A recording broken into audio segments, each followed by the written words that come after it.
Lo lahir tahun 94 ya? 94 tengah gue. Juli 94 gue lahirnya. Berarti lo Betul. generasi Z lah ya. Generasi Z soalnya 95. 95, tapi kalau secara angkatan sekolah, gue turun angkatan bro, karena waktu SMA gue AFS 1 tahun gitu, gue pertukaran Hmm. pelajar ke luar negeri setahun, jadi gue technically most of my life gue hangoutnya sama anak-anak kelahiran tahun 95 gitu loh. Jadi Oh, gue oke. selalu yang paling tua di angkatan gue, so technically gue masuk ke kelahiran 95 sih kalau ngeliat dari situ ya. Iya benar. Dan lo Hmm. generasi Z yang paling senior lah ya berarti. Karena lo Bisa jadi dibilang paling senior, iya paling iya. senior, paling pengalaman lah. Lo Bisa dibilang kayak gitu sih bro. sepanjang lahir lo berarti lo kenal internet dong, ya kan? Lo nggak, maksudnya lo nggak pernah Iya, ngerasain hidup tanpa nggak ada internet gitu, betul nggak? bener sih. Well, sebenarnya waktu zaman-zaman gue SD belum terlalu ya. Gue pertama kali main internet tuh pas kelas 4 SD, bro. Waktu dulu tuh gue inget di rumah masih pakai PC gitu. Hmm. Dan hal yang pertama kali gue lakukan waktu itu tuh adalah gue cari chord gitar. Jadi waktu itu gue baru bisa main gitar lah ceritanya. Hmm. Terus jadinya gue nyari-nyari chord di internet, itu kan ada kan lirik-lirik lagu. Tugas sekolah pada pada saat itu sih belum terlalu banyak yang pakai internet ya, karena kan Hmm. penggunaan internet tahun 2004 belum terlalu wajar lah, belum terlalu banyak yang pakai. Hmm. Jadi, tapi semenjak setelah itu, seumur hidup gue ya gue beririsan dengan internet sih. Terutama waktu SMP itu pertama kali gue menemukan teman di menggunakan media sosial lah. Zaman Friendster dan Yahoo Messenger waktu gue Iya. SMP tuh.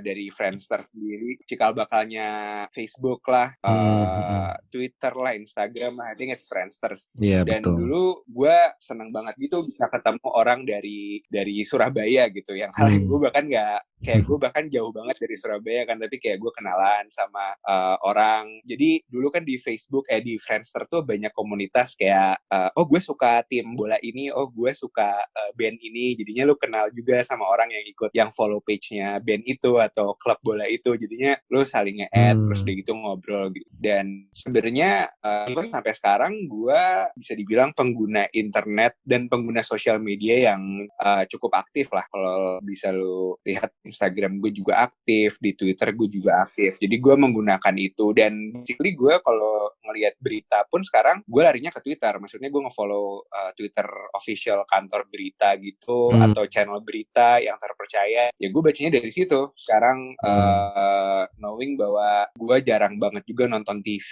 jadi ya semuanya Hmm. via Twitter sih kalau misalnya berita-berita yang update gitu. Lu paling sering sosial media pakai sosial media apa? Gue paling sering sebenarnya kalau sekarang Instagram sih, karena Hmm. gue merasa Instagram itu you get everything at once gitu loh. Lo Ya betul. bisa keep in touch dengan temen lo gimana, lo juga bisa ngikutin berita-berita yang update tentang segala macam, tentang ekonomi, tentang politik, tentang Hmm. olahraga, segala macam kan ada di Instagram sekarang. Dan Instagram kan sekarang udah bisa ada story dan juga live kan. Nah itu Tuh. menurut gue basically dengan kesibukan kita sekarang, kita dengan ngelihat story kayak oh ya orang ini lagi sini nih sekarang, jadi kayak tanpa lu harus nanya sama mereka, lu jadi tahu oh temen gue yang ini tuh lagi ngerjain ini loh, lagi Hmm. lagi gitu loh, Lu lagi kayak stay connected all the time udah gitu. Hmm. stay connected without gue harus dedicate waktu untuk nanya-nanya mereka gitu loh. Itu Ya yang betul. sebenarnya hal positifnya sih. Tapi sebenarnya gue juga dengar feedback dari teman-teman gue, dengan adanya Instagram Story mereka jadi sering membandingkan hidup mereka dengan teman-temannya gitu. Hmm. Menurut gue itu hal yang gue kalau boleh jujur itu kadang gue rasakan juga gitu. Jadi kan orang naruh apa aja di sosial media sesuai kehendaknya mereka kan, terserah Betul. mereka gitu loh sebenarnya. Dan kadang ada satu hal yang mungkin orang lain nggak maksud apa-apa, tapi lo lagi sensitif terus lo jadi mikir kayak oh kok dia udah kayak gini gue enggak. Hal simple misalnya lo ngelihat temen lo pakai barang brand tertentu gitu, kalau misalnya lo Hmm. emang sukanya hal-hal yang kayak gitu, lo jadi mungkin bisa aja terpressure, oh dia udah bisa beli certain barang tertentu ini gitu loh. Ada tuh teman gue yang kayak gitu, ada yang jadi dia merasa oh kalau temennya udah bisa beli jam seharga berapa gitu, dia harus bisa juga, padahal sebenarnya kan tiap orang punya cerita, punya background yang berbeda-beda juga gitu loh. Dan Hmm. kalau gue sih, kalau menurut gue, kalau lo membanding-bandingkan dengan orang lain, hidup lo dengan orang lain itu agak agak toxic sih sebenarnya buat diri lo, dan itu kurang bagus sih. Kalau gue sih punya prinsip seperti itu, jadi kayak just stay in your own lane. I think that's the best way to do it. Kalau menurut gue sih gitu ya. Atau lu ngelihat setiap orang tuh dari sisi positifnya. Kalau menurut gue ya. Jadi lu misalkan ada orang ngelihat sifatnya seperti itu. Betul, betul. Tapi kalau kita selalu ngelihat dia di sisi positifnya, menurut gue sih lu akan baik-baik aja sih. Kayak lu gak akan pernah ada masalah, lu gak akan merasa sebel atau lu Benar-benar. iri dan segala macam gitu. Tapi setuju banget sih dengan Instagram ya. Menurut Benar-benar. gue Sebenarnya IG itu tergantung. Story Iya, betul. ya. IG Story itu ngerubah banget sih menurut gue fitur itu sih. Kayak ya orang bisa stay connected tanpa lu harus post kan. Kayak kalau post kan kadang-kadang lu beberapa kali post kan kayak mengganggu orang di homepage-nya kan, kayak Betul. muncul terus. Tapi IG Story itu kayak change Benar. the whole thing gitu. Betul. Dan maksud gue di era seperti ini yang paling penting yang tadi lu bilang sih, caranya kita menanggapi itu gitu. Kalau gue melihatnya adalah gue menggunakan let's say apa ya, yang teman gue post itu kalau ada yang emang positif itu gue jadikan sebagai dorongan buat gue gitu. Tapi gue tidak merasa iri atau oh kok dia udah bisa achieve sesuatu sedangkan gue belum. Kayak gue selalu menaruh itu jauh-jauh sih, karena gue selalu kembali lagi pada dasarnya ya masing-masing dari kita kan berbeda kan, kita punya latar belakang berbeda. Jadi seorang ini dia dari latar belakang keluarga yang emang sangat mensupport dia dari segi moral dan material gitu loh. Sedangkan ada juga mungkin orang yang emang berjuang dari bawah gitu. Lu nggak bisa mengeneralisir semua orang itu sama, dan kalau orang udah bisa beli sesuatu dengan harga let's say 30 juta gitu, ya itu artinya sukses. Lu nggak bisa gitu ya kan. Bener. Tapi gue kalau ngelihat teman gue ya, misalkan dia beli sesuatu gitu, sesuatu yang mahal atau sesuatu yang bagus yang mungkin gue belum bisa beli gitu, gue sih terus terang sih I'm happy for them sih. Maksudnya gue berusaha melihat nggak dari sisi ngirinya atau gimana. Tapi ya wis teman gue hebat nih gitu kan, gue I'm just happy for them gitu. Hal-hal negatif yang lo buat sendiri itu menurut gue nggak penting sih kan. Itu sesuatu yang sebenarnya lo bisa cegah kan. Kalau misalnya lo bisa melihat dari segi positifnya, lo nggak jadi iri gitu loh. Menurut gue sih harusnya gitu ya. Iya benar. Terus lo kalau yang gue dengar ya kayak Generation Z itu, ada beberapa teman gue juga lah Generation Z. Mereka tuh banyak yang berpikir kalau mereka nggak, it's fine gitu kalau lo nggak punya aset gitu. Misalkan yang penting lo tuh memiliki akses ke satu produk atau layanan gitu. Misalkan dulu gue koleksi misalkan video gitu ya kan, atau gue kerja mati-matian pengen punya mobil gitu kan. Gue pengen memiliki sesuatu tuh.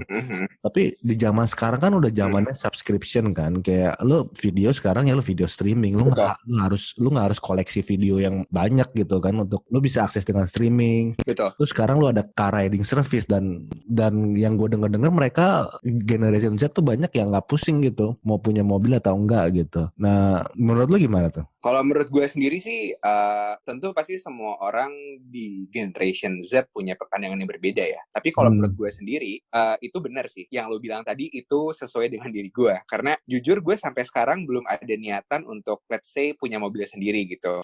Bagi gue dengan melihat kebutuhan gue dan berapa yang income gue merasa selama gue masih bisa pakai car riding service atau naik taksi, ya gue masih belum diharuskan untuk punya mobil sendiri. Gue tidak bilang bahwa gue nggak akan pengen itu, tapi di tahap ini, di fase kehidupan gue sekarang, gue merasa gue belum perlu gitu ya. Mungkin gue bisa sharing dikit. Gue mengalami sih beberapa orang di sekitar gue itu memandang gue agak di bawah mereka karena gue nggak punya mobil. Jadi those kind of things are also real gitu loh. Karena just because gue kemana-mana harus bergantung dengan kendaraan umum atau dengan service online atau naik taksi gitu, itu membuat gue dipandang oh ini dia nggak mampu karena dia nggak punya mobil gitu. Tapi kalau gue sendiri sih gue nggak pernah ambil pusing ya. Gue merasa itu adalah cara gue untuk being cautious dengan apa yang gue beli gitu loh dengan uang gue. Dan gue nggak pernah pengen tuh beli barang cuma supaya gue kelihatan bagus atau cuma supaya gue keren nih, cuma buat fulfill apa yang orang pikirkan tentang tentang gue gitu loh. Wah itu bener banget. Gue tuh orangnya sangat ya kalau gue perlu ya gue akan beli, tapi kalau gue belum perlu ya gue nggak beli, sesimpel itu gitu loh. Iya betul. Dan mungkin gue mengerti ada let's say misalnya lu di kerjaan, misalnya lu udah mencapai level tertentu, lu perlulah bawa mobil, dan mungkin by the time itu terjadi gue akan bakal pengen beli mobil gitu. Tapi kalau menurut sekarang gue merasa belum perlu sih, dan lebih baik daripada gue maksa untuk beli mobil sekarang to feed my ego atau untuk apa namanya memfasilitasi apa yang orang bilang sama gue mendingan gue tabung sih duitnya buat ke depan. Gue nggak tahu buat apa, tapi ya yang penting gue ada tabungan aja. Kalau gue sih gitu. Gue setuju sih dengan yang lo bilang tadi. Menurut gue kalau selama kita bisa pakai kita bisa punya akses terhadap hal tersebut, memiliki itu menurut gue belum nggak mesti menjadi ini ya. Nggak mesti menjadi hal yang gue punyai gitu loh. Dan lu juga nggak perlu gitu juga sekarang ya kan, lu dari kegiatan sehari-hari lu juga nggak, lu mungkin lebih enak ada mobil sih. Betul. Ya kan, dengan lu sekarang tempat lu tinggal, kantor lu gitu kan, dan lu kan tinggalnya kayak di pusat gitu, lu mau kemana gampang, lu tinggal mau naik taksi, mau naik apa gitu kan, riding service. Daripada mobil lu cari parkir gitu kan ribet kan. Betul, itu yang gue pikir adalah karena gue pada tahap sekarang gue adalah orang yang sangat cautious dengan spending gue kan bro. Jadi gue benar-benar hal-hal kecil tuh dihitung. Kayak misalnya gue harus spend uang untuk bayar parkir, itu akan menjadi sesuatu yang gue pikirkan juga gitu loh. Let's say misalnya sehari gue spend 40.000 untuk parkir di kantor gue gitu. Dikaliin 5 udah 200.000 per minggu. Itu udah bisa, gue kalau nggak ada itu gue bisa pakai uang itu untuk bisa gue simpan, atau mungkin bisa gue buat beli makan gitu misalnya, atau buat beli apa yang lainnya kan. Iya betul. Jadi dan ya kalau misalnya gue memutuskan untuk punya mobil, gue juga akan memikirkan yang lain-lain, contohnya maintenance atau bayar parkir atau perawatan mobil dan segala macam. Jadi nggak cuma simply oke, gue pengen enak nih, gue pengen punya mobil. Pasti akan banyak hal yang gue pikirin juga, belum lagi bensin dan segala macam. Iya betul. Dan persis yang lo bilang tadi, gue kan tinggalnya di daerah pusat sekarang kan, di Jakarta lah, di Jakarta Selatan, dekat di Jakarta Pusat. Dan menurut gue bisa banget kemana-mana naik taksi atau naik ojek online atau naik kendaraan umum gitu loh. Tentu dengan sekarang adanya COVID jadi lebih berhati-hati kan dalam naik kendaraan umum. Tapi maksud gue, bahkan dengan adanya COVID pun gue tidak merasa gue perlu untuk punya mobil gitu loh. Jadi ya itu ditahan dulu lah sampai nanti. Dan menurut gue juga sama juga sih bro. Dengan aset lain, contohnya rumah atau apartemen, gue masih belum merasa gue perlu untuk investasi ke sana gitu loh. Gue investasi dalam hal yang lain, tapi bukan aset seperti itu ya. Masih belum perlu lah. Gue gak tahu apakah itu kebetulan atau emang tendensinya generasi Z pada gitu. Tapi lo investasi apa?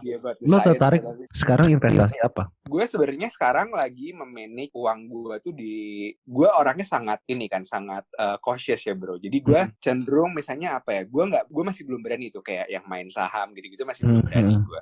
Tapi gue lebih ke arah di yang aman-aman aja. Contohnya deposito sama surat berharga negara lah, SBN itu. Bonds, kayak gitu. Dan bonds, dan juga gue beli emas, gue juga beli. Maksudnya kan itu hal-hal yang basically aman lah. Emas, bonds, dan juga deposito. Itu sih 3 investasi gue. Dan selebihnya ya gue ditabung aja. Masih belum gue jadikan bentuk lain gitu loh. Masih belum berani aja sih gue bro. Oke.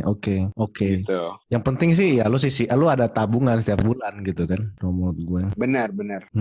Terus lu kalau lu banyak gak sih ketemu orang dari sekarang tuh komunitas online, ketemu teman-teman dari komunitas online? Kalau zaman gue dulu kan gue milenial ya, banyak kan ya ketemu teman dari sekolah, dari kuliah, dari teman dikenalin teman gitu. Banyak kan ya physically lah atau di tempat kerja gitu kan. Tapi lo gimana tuh, lo dengan komunitas online tuh biasanya apa, lo banyak nggak lo join dengan komunitas online terus ketemu orang gitu? Sebenarnya komunitas online tuh gue nggak ada. Komunitas sih enggak ya, tapi gue karena cukup aktif Instagram dan juga Twitter gue jadinya sering kenalan sama mutual friends gue gitu. Jadi kayak misalnya teman gue punya teman, dan jadinya karena satu dan lain hal, jadinya gue connect sama dia atau gue nyapa dia dan segala macam. macam. Dan sebenarnya ada beberapa teman yang bahkan gue belum pernah, baru sekali ketemu in person, tapi kalau di sosial media, di DM Instagram, kita sering cerita-cerita tentang banyak hal gitu loh. Dan kalau gue sih, gue at this point udah bisa membedakan mana yang kira-kira genuine, mana yang enggak gitu loh, kalau di walaupun lu ketemu dia dari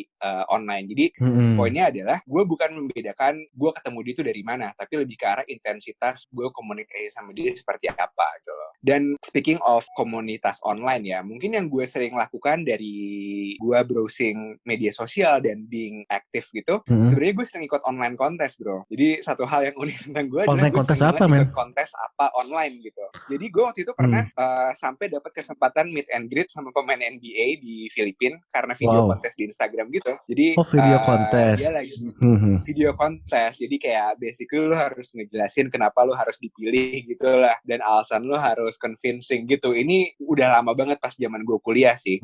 Tapi ya cukup rewarding sih, gue ketemu sama pemain NBA yang biasa gue mainin di video game gitu loh. Maksudnya kan itu sesuatu yang lu menang itu berarti ya, lu juara gitu kan? Gue menang. Terus lu ke Filipina mengundang kayak 2 pemenang. Iya, gue ke Filipina gitu. Nah, of course yang ke Filipina itu gue nggak termasuk expense-nya yang dibayarin, tapi maksudnya memang gue dari dulu tuh pengen banget ke negara-negara ASEAN selain Singapura dan Malaysia gitu. Betul. Jadi pada saat itu gue emang pengen liburan, dan gue dapat tuh udah might as well gue jalan-jalan ke Filipina sekalian. Gue meet and greet sama si pemain NBA ini. Terus juga another funny story, gue pernah dapat tiket konser Ariana Grande gratis gara-gara lomba online gitu. Lomba jadi apa? Waktu itu Ariana Grande tuh Ariana Grande waktu itu konser di Jakarta. Terus basically harus kayak another video kontes gitu. Kontes gitu. Terus karena gue terlalu, maksudnya gimana ya? Kalau gue sih, gue akui gue seneng lagu-lagunya Ariana Grande gitu loh. Tapi pada saat itu kan orang kayak, ih lu ngapain sih suka lagu Ariana? Jadinya gue pakai kayak account fake gitu, tapi menang akhirnya bro. Wow. Jadi I really shape my creativity untuk ya hal kayak gitu. Terus those kind of things lah. Jadi mungkin kalau komunitas sih enggak, tapi gue mencoba mendapatkan sesuatu yang bernilai dari gue social media and all that. Dan sebenarnya funny story lagi, gue sama cewek gue sekarang tuh ketemunya di sebuah dating app. Jadi kan sebenarnya dating app, gue jujur dulu punya stigma yang cukup negatif lah tentang dating app. You know, kalau lu pengen sesuatu yang serius, lu nggak ke dating app gitu. Tapi ternyata gue ketemu sama dia dan ngobrol-ngobrol cocok. Ternyata kita punya mutual friends banyak. Terus ya udah dijalanin aja. Jadi seperti yang gue bilang tadi, gue sekarang tidak mengelompokkan teman gue. Oh, gue ketemu dia di kehidupan nyata. Oh, gue ketemu dia di online. Tapi selama dia genuine dan kita juga ada interaksi yang cukup berkualitas gitu, gue sih jalanin aja temenan sama siapapun itu gitu. Benar. Menurut gue sih itu. Dan menurut lo online dating itu works ya, aplikasi itu ya? Ya buktinya lu lah ya. Maksudnya itu it works gitu. It's actually tricky sih bro. Maksudnya karena begitu di dating app kan orang punya intention yang beda-beda ya pasti ya. Dan sebenarnya kuncinya adalah lu nyari orang yang lu match sama orang yang intentionnya sama kayak lu gitu. Dan sebenarnya selama lu bisa ngobrol sama dia dan lu merasa lu cocok sama dia, it's not something that I should be against with. I think gue merasa gue online dating ya bisa aja, dan kan toh setelah lu kenalan di online lu akan ketemuan juga kan sama orang. Betul. Itu dan jadinya ngobrol. Dan apparently gue sama cewek gue ini tuh bukan complete stranger gitu. Kita ada mutual friends banyak, cuman gue nggak kenal sama dia, tapi gue tahu dia di circle yang sama gue, kurang lebih kayak gitu. Jadi bukan yang benar-benar nggak kenal gitu, enggak. Tapi lu kalau ikut online dating gitu, gue sih cepet ngebayangin ya, lu kalau ketemu misalkan siapa dari online dating gitu, cewek lu dari online dating, dan waktu lu pertama kali ketemu, lu berasa nggak kalau lu pasti you're not the only one gitu, yang mungkin kayak besok dia akan ketemu orang lain gitu untuk apa? Bener nggak kayak berpikir seperti itu? Pasti. Bener sih, maksudnya itu adalah kayak itu penting, lu penting untuk tahu itu karena itu akan memanage ekspektasi lu terhadap orang itu gitu loh. Betul. Gue juga yakin pasti siapapun yang gue temuin dari online dating itu pasti akan bakal berpikiran juga, oh nggak cuma gue nih yang ditemuin gitu loh. Tapi Tapi kalau misalnya udah pertemuan ke 3, 4, 5 itu mungkin kalau emang berlanjut ya artinya orang ini pengen serius gitu kan. Betul. Jadi lu bisa membedakannya dari situ lah. Kalau pertemuan pertama lu nggak terlalu expect banyak lah. Lu harus memanage ekspektasi lu juga gitu. Apalagi kalau misalnya lo baperan gitu kan jadinya agak susah kan. Misalnya kayak dia nggak cuma ketemu gue doang, padahal ya everyone is doing that gitu. Kayak tenang aja bro gitu. Iya benar. Dan online dating lo jadi banyak option gitu. Dan dengan banyak option tuh lo jadi lebih banyak bisa udah gue nggak mau sama dia, kayak effortless gitu untuk nolak orang, bener gak sih? Karena lo optionnya banyak gitu. Betul. Kalau zaman dulu gue kalau physically gitu ya nggak lewat online dating kan lo ketemu satu orang gitu kan, untuk ketemu orang yang baru lagi mungkin lebih susah lah gitu kan, lo harus ada effort ketemu atau lo kemana gitu kan dikenalin. Kalau dengan online dating lo kayak anytime aja, lo punya kayak you got so many option gitu. Iya sih. Wah kalau gue ngomong di sini ntar cewek gue tahu lagi, tapi ya udahlah. Iya. Lu kalau soal kerjaan deh, menurut lu gimana? Soalnya gini, kalau misal gua ngeliat ya, kalau misalkan gua di generation Z gitu ya, lu mungkin di zaman lu SMA atau lu even kayak baru-baru kuliah gitu kan. Kan sekarang semuanya udah internet kan. Lu yang pasti cari, lu dapat penghasilan bisa lebih cepat dari generasi sebelumnya gitu. Karena lu dulu nggak ada internet kan, lu effort kan. Lu misalkan lu mau jualan atau lu mau buka toko gitu kan. Sekarang dengan ada internet lu bisa mulai mungkin dari SMP gitu. Lu pakai Instagram, lu bisa jualan apa aja gitu. Lu bisa kayak start jauh lebih early daripada generasi sebelumnya gitu. Nah menurut lu tuh kayak kerjaan tuh, lu pandangan lu tuh gimana? Sebenarnya benar banget sih. Sekarang gue merasa dengan kemajuan internet dan segala macam, orang tuh bisa dapat penghasilan dengan cara yang orang tidak akan memikirkan tentang itu mungkin 10 tahun ke belakang gitu loh. Menurut gue sangat membantu sih. Apalagi kalau gue ngelihat ya dengan adanya COVID ini, banyak banget teman-teman gue yang mungkin dari kantornya ada kebijakan tertentu dan mengharuskan mereka untuk unpaid leave atau segala macam, mereka jadi harus berkreasi dan ngejual sesuatu melalui Instagram atau melalui Twitter gitu loh. Dan menurut gue itu hal yang sangat membantu sih, karena dengan adanya media sosial atau saat lu nge-post lu perlu kerjaan di sosial media, gue melihatnya kemarin tuh pada zaman mulai COVID tuh orang pada saling membantu gitu, kayak orang retweet tweet yang orang nyari kerjaan atau orang nge-repost di Instagram. Jadi menurut gue lo secara berkehidupan sosial juga lo gerak gara-gara internet gitu loh, kalau menurut gue itu. Dan sebenarnya dari penghasilan sendiri, gue dulu juga pertama kali dapat penghasilan gue itu di online terus. Jadi zaman gue kuliah tuh gue jual jersey bola gitu. Gue jual jersey bola di Kaskus. Zamannya dulu Kaskus kan yang terkenal. Jadi idenya tuh simple, di mana gue rumah orang tua gue kan di Bandung kan. Pada suatu hari gue di Bandung tuh jalan-jalan dan gue nemu ada distributor jersey gitu, dan dia jualan jersey dengan harga yang cukup beda lah dengan harga-harga di Jakarta gitu. Basically di Jakarta lo nggak akan dapat harga segitu. Ya udah gue jualin aja pada saat itu, dan sistemnya tuh pre-order waktu itu. Jadi gue cuma akan beli yang orang mau, jadi nggak keluar modal gitu. Iya, nggak ada yang melekat. Nggak keluar modal tuh. Jadi dulu itu zaman gue kuliah, gue melakukan itu. Dan apalagi kalau gue ngeliat sekarang, orang banyak banget punya istilahnya side hustle yang menghasilkan gitu loh. Misalnya mereka kerja di perusahaan swasta, tapi mereka juga let's say jualan kue di rumah, mereka suka baking segala macam, mereka jadinya menghasilkan. Jadi I think selama lu bisa menggunakan internet dengan positif, menurut gue itu bisa sangat menghasilkan sih. Nggak cuma let's say jualan barang ya, orang juga jualan talent dengan ada bantuan internet gitu. Contohnya gue melihat orang punya voice over talent gitu, mereka jadinya mereka membuat dirinya mereka terkenal dari online, dari Instagramnya mereka bikin video video tentang mereka sendiri, dan akhirnya mungkin mereka di approach sama agensi-agensi untuk ngisi sebuah iklan atau apa gitu loh. Jadi menurut gue itu sangat mempercepat sangat membantu lah, dalam artian democratize talent yang sangat complicated untuk membuat betul itu menurut gue sangat membantu sih. Dan gue melihat banyak orang-orang di generasi yang seumuran gue tuh melakukan hal itu kok, dan itu udah menjadi hal yang umum gitu loh kalau menurut gue.